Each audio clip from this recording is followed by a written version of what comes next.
రాజన్న బిడ్డతో ఆవిడ ఎంటర్ అయ్యారు. ఇప్పుడు బీజేపీకి జగన్మోహన్ రెడ్డితో ఎటువంటి వివాదాలు లేవు.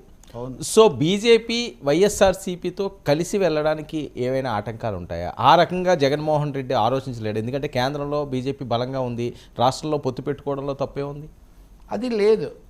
అది ఎందుకంటే ఇప్పటికే సింగిల్ స్టేట్మెంట్స్ చాలా ఎక్కువగా ఇచ్చున్నారు. సో వాళ్ళతో అవగాహన తప్ప సర్దుబాటు పొత్తు అవకాశం లేదు. ఎత్తులే తప్ప పొత్తులకు అవకాశం లేదు. కలిసి ఎత్తులేస్తారు, పొత్తులు పెట్టుకోవాలి. అంటే కాంగ్రెస్కి ఈయన విభేదం కదా. ఈరోజు చెల్లి వచ్చింది, తన మీద డైరెక్ట్గా బాణం ఎక్కుపెట్టింది. దీనికి పోటీగా ఉండాలంటే బీజేపీ కదా ఆల్టర్నేటివ్. బీజేపీ చాలా కాలం పాటు అలాగే ఇప్పటికి కూడా వాళ్ళు క్రిస్టియన్ వర్సెస్ హిందూ అనే ఒకటి తీసుకొచ్చారు కదా. తెలంగాణలో ముస్లిం అనంటే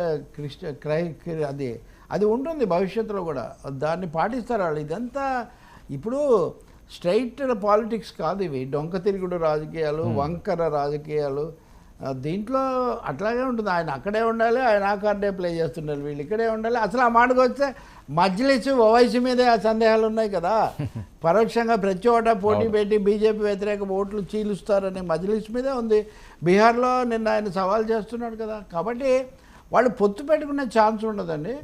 కానీ ప్రత్యర్థిగా తెలుగుదేశము తర్వాత కాంగ్రెస్ ఉన్నాయి కాబట్టి వాళ్ళు రాకూడదు. ఇప్పుడు కనీసం ఒకటి బీజేపీ ఎట్లా అంటే, ఒకటి మన ప్రభుత్వం ఉండాలి ఫస్ట్ ప్రయారిటీ, సెకండ్ మనం భాగస్వామిగా ఉండే ప్రయత్నం ప్రభుత్వం ఉండాలి, మూడోది మనల్ని బలపరిచే ప్రభుత్వం అయినా ఉండాలి. ఈ 3 ప్రిన్సిపల్స్ ప్రకారం బీజేపీ రాజకీయం నడుస్తుంది. అలా చూసినప్పుడు బలపరిచే వాళ్ళల్లో ముందు ఉంటాడు జగన్మోహన్ రెడ్డి, నవీన్ పట్నాయక్, వీళ్ళిద్దరు. సో వాళ్ళు డిస్టర్బ్ కాకుండా ఉంటే మనకు మంచిది అనే ఒపీనియన్ తప్పకుండా ఉంటుంది. ఒక 2-3 సీట్లు మనం తెచ్చుకోవడం కంటే వీళ్ళు ఎన్ని ఇస్తారో ఒక 2-3 ఇస్తారు అంతే కదా. గతసారి హరిబాబు ఒకటే కదా గెలిచారు. సో దానికంటే 12 మంది రాజ్యసభ సభ్యులు సాలిడ్గా బలపరుస్తారు. రేపు గెలిచి వచ్చే వైసీపీ ఎంపీలందరూ మనల్ని బలపరుస్తారు. తెలుగుదేశం ఎలాగో మనల్ని బలపరుస్తుంది, వాళ్ళకి ఏం ఛాయిస్ లేదు. ఎందుకంటే బీజేపీ ముందు వాళ్ళకి ఎక్కువ స్కోర్ రాకూడదు కదా, మేము కూడా బలపరిచాం అనిపించుకోవాలి. అదే సమయంలో ప్రత్యేక హోదా అట్లాంటి అంశాలు కూడా ఇప్పుడు నిన్న అఖిలపక్ష సమావేశం పార్లమెంట్ దీనికి ముందు జరిగినప్పుడు అప్పుడు వైసీపీ వాళ్ళు మేము ప్రత్యేక హోదా అంశం లేవనెత్తుతామని చెప్పారు. సో రేపు పార్లమెంట్లో వీళ్ళు ప్రత్యేక హోదా తీసుకొస్తారు ఫార్మల్గా.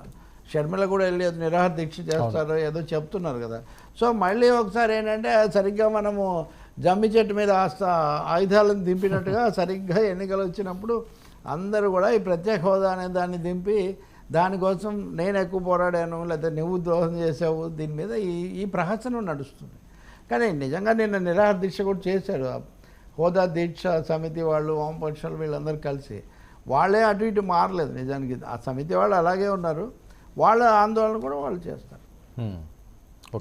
ఓకే ఓవరాల్గా ఏదైనప్పటికీ కూడా చాలా కీలకంగా ఉండే పరిస్థితి, ముఖ్యమైన విషయం, సందర్భం ఇది.